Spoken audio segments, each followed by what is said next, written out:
Fox and Friends is supposed to be one of the friendliest shows to Donald Trump. And despite being a completely friendly, lay down and walk all over me like a doormat show, Donald Trump called in and still managed to leave the hosts looking completely confused, uncomfortable, and at some points they even looked stunned by the things that Donald Trump was saying. The interview contained everything. It contained imaginary wars that Donald Trump claims to have stopped, one of his favorites, threats to destroy civilian infrastructure for no real military reason, a war crime, incoherent answers about Iran, and the same false explanation about tariffs that he has repeated for years. Let's go through it. Trump saying he stopped 8 wars, and this is another wrinkle he's added. He says that his blanket tariffs, which of course have been economically devastating to the average American, he says that the tariffs ended 5 wars. Take a look at this. No, the tariffs have, I mean, it's a shame that I have to go a harder way for the tariffs because the Supreme Court, in a very close decision, ruled against me. Now, I have other ways of doing the same thing, but it's a more cumbersome way of doing it. But the tariffs have made this country a fortune. It made the country rich. And I stopped 8 wars. I would say 5 of them because of tariffs. The threat of tariffs stopped India and Pakistan from going into a nuclear war. The threat of tariffs stopped numerous other countries from going to war. These tariffs, it's the greatest thing, and only the really smart people or the people that are non-political and that get it talk about it. The Democrats know how good it's been. This is so preposterous. I sort of struggle to believe Trump even believes it. He declares that he stopped 8 wars. He gives no evidence. And then he says that thanks to his tariffs, 5 wars have been prevented, which sort of counts like ending a war in Donald Trump's bizarre mind. It sounds like we got world peace, except nobody noticed other than Donald Trump. Now, India and Pakistan did have a dangerous military confrontation. That's true. And Trump has repeatedly said that his threat to end trade ended that conflict. India completely rejects that, and there's no evidence that that's actually true. What Trump, you have to hand it to him. He's sort of skilled at taking any complicated international development or event, removing every other government, every other diplomat, every other factor, and placing the entire center of the story on Trump showed up and he saved everybody. He was the only one who could do it, and he did do it. And everybody, have you said thank you to Trump for doing that?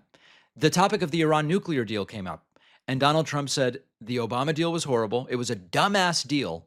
And had I not come in and ended that deal, Israel would not exist. A claim I struggle to believe, but let's listen to him make it anyway. With the B-2, and I stopped it also when I terminated that horrible deal made by Obama. They call it the Iran nuclear deal. It was the worst, dumbest deal. It was a road to a nuclear weapon. And if they had a nuclear weapon, you wouldn't have Israel around. Frankly, if I weren't president of the United States, Israel today would not exist. So the claim is Israel, with one of the most powerful militaries in the world, would not exist were Donald Trump not president. Now, there are Republican types who love to make this argument. Before Barack Obama became president, there were Republicans saying it is very dangerous to Israel for a Democrat to win. And of course, Israel was fine for the 8 years of Obama's presidency. And then as Donald Trump was campaigning for re-election in 2020, which he ultimately lost to Joe Biden, you heard the same type of stuff. And somehow Israel managed to survive the 4 years that Joe Biden was president. And by the way, notice the contradiction, because Trump brags about terminating the Iran nuclear deal. Iran then expands its nuclear program.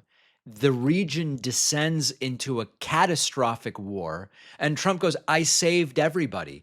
You created this damn crisis. And the best that Trump could even possibly do at this point is to get back into a deal with Iran that is like the Obama deal, except weaker. So Brian Kilmeade asks Trump essentially the simplest imaginable follow-up question, which is, Iran said you're not even talking to them. You say you're close to a deal again. Excuse me. You say you're close to a deal again. Iran's like, we're not even talking.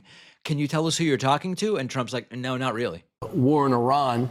I know you're Right. going to be talking about that today with the Prime Minister Benjamin Netanyahu, and you're going to be. We hear that you're talking right now with leaders on Iran, but Iran has come out publicly and said we're not talking to the U.S. We're Well, going to they pause just as came long out as they're and said paused. we are talking a little while ago because.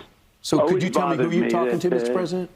For some reason, we can be in the midst of a beautiful discussion, and they'll come out and say, we're not talking, or we didn't discuss nuclear. Well, that's all we discussed because they'll never have a nuclear weapon. They understand that. And we have had some very good talks, and very interesting with Lindsey. He was very much a hawk, as you would say, on Iran. And over the last few weeks, I would say that he became like, if you could make a deal, it's better making a deal in this case than just destroying the rest of the country. We've destroyed most of it, frankly. But he was somebody that said it's a good time to make a deal, nice time to make a deal. What does a good deal look like? Now, I wouldn't say necessarily he feels that way about Ukraine. He's been very militant about. I mean, Lindsey liked war, to be honest with you, okay? I said, you're a nice guy. How come you like war so much? He was a guy that liked war. I jokingly... This should be very easy. Trump says talks are occurring. He's asked who's involved. And Trump just repeats that it's all going very well. It's very good. That is not an answer. Now, Donald Trump doesn't need to reveal a single classified detail. He could just say, we have American intermediaries speaking with Iranian representatives. Negotiations are happening through Oman. They're happening through some third party. I can't identify the participants because the conversations are very sensitive, but sort of like, here are the generic types of players. He can't even process the follow-up question, and Trump doesn't want follow-up questions. Understand that. And even the Fox hosts aren't sure, where do I go? Because Trump is giving them nothing, and it's obvious that he's just making it up. Then Trump waxes poetic about committing war crimes. I could take out every single one of their bridges in an hour. I could get rid of all of their power plants in a day. It's almost like, sometimes these serial killers get sexual gratification from the kill. Trump seems to get titillated, almost aroused from the idea of, what I could do with the power I have.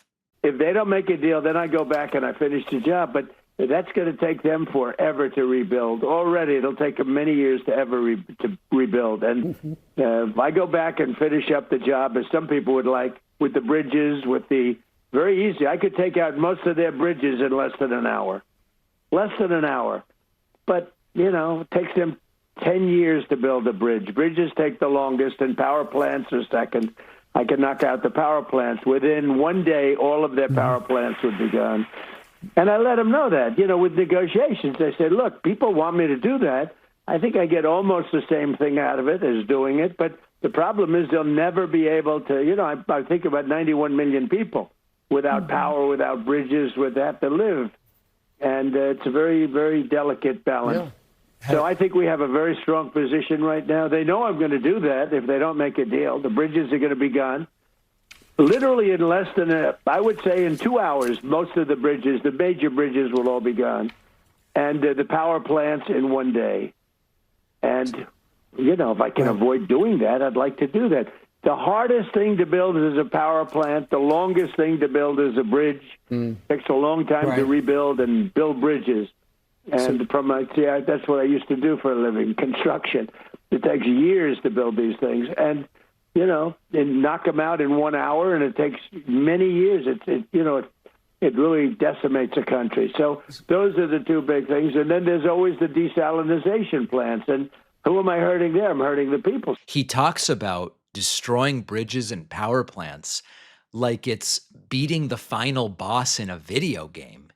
We've talked very seriously about how attacks on infrastructure aren't automatically war crimes. If the infrastructure has a legitimate military function, you can go after it and it's not a war crime. But Trump is fantasizing. It's a wet dream of indiscriminate attacks on civilian infrastructure, destroying power plants that can shut down hospitals and water systems, or refrigeration causing food supply to spoil. He has zero recognition that millions of people depend upon this infrastructure. And he's just casually like, you should see what I could do in an hour. You should see what I could do. The topic of tariffs came up. Aren't you worried that the tariffs could hurt the economy?